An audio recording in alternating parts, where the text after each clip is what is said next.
Good morning, family. How have you been? We are nearing August. August has been my favorite month over the years because I accomplished 3 different milestones in August.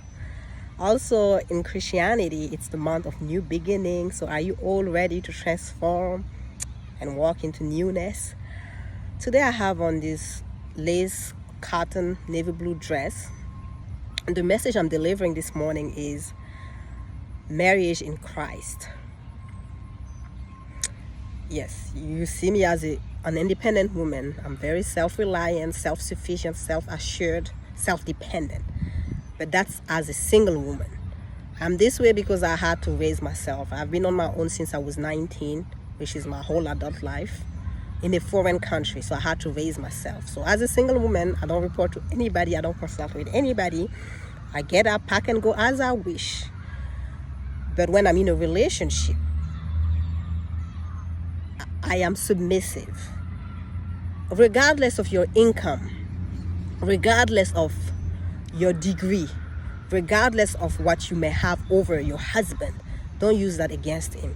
If you're married to him, if you overlooked all these factors and you're married to him, it is your job to submit to him. Submission means what? You honor him. You give him his due respect. If there is something that's rubbing you the wrong way, you don't call him out in public. You don't humiliate him. You talk to him privately about it. As a wife, I'm an Esther. What is an Esther? Esther is a praying woman. You see, you know the story about how she went into a 3-day fast to get her people saved, and she got it accomplished. A Esther is submissive to her husband. A Esther is gentle. A Esther is caring.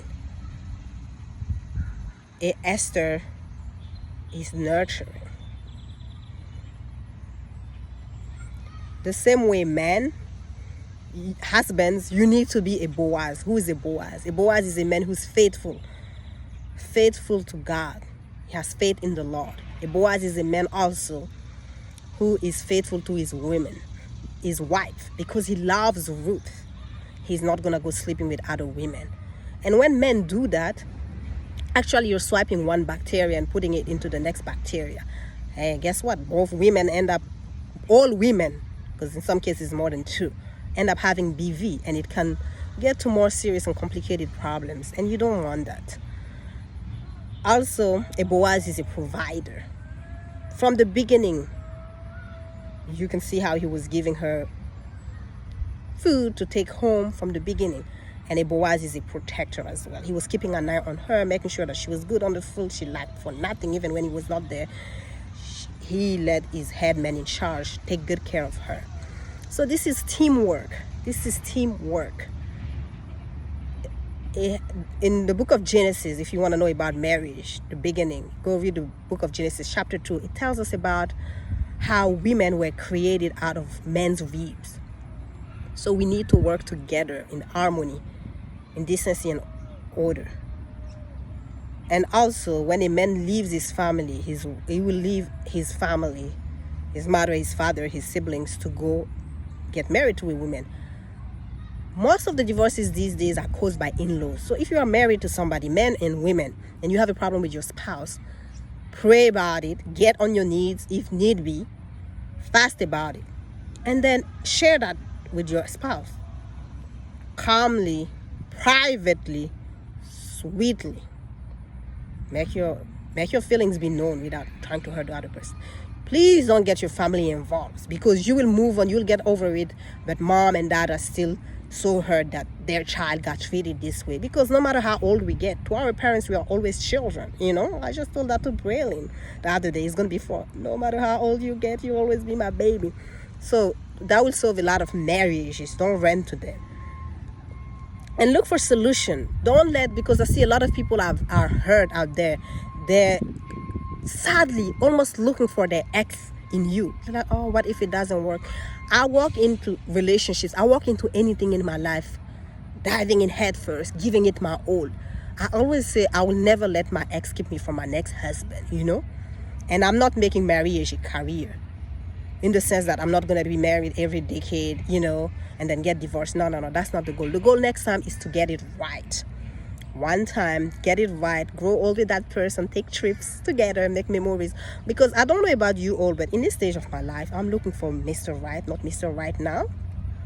I have studied relationships in the worldly perspective, and I've mastered it. But right now I'm diving in deep, and the Lord keeps telling me, Esther.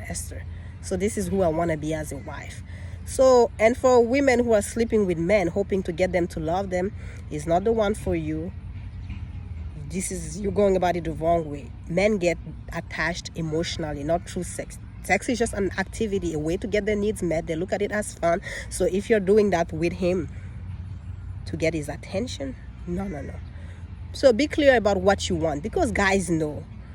And you don't have to be aggressive or put pressure to get married. Any man who's been around me knows that if marriage is not the goal, we don't need to be together. Everything about me says that out loud. My standards, the way I carry myself, how I speak, everything. So, and be willing to walk away if you don't get what you want. Be willing to walk away. Some people date for years, decades, and that works for them. But if that's not for you, be willing to walk away without looking back. So again, guys, be a protector and a provider.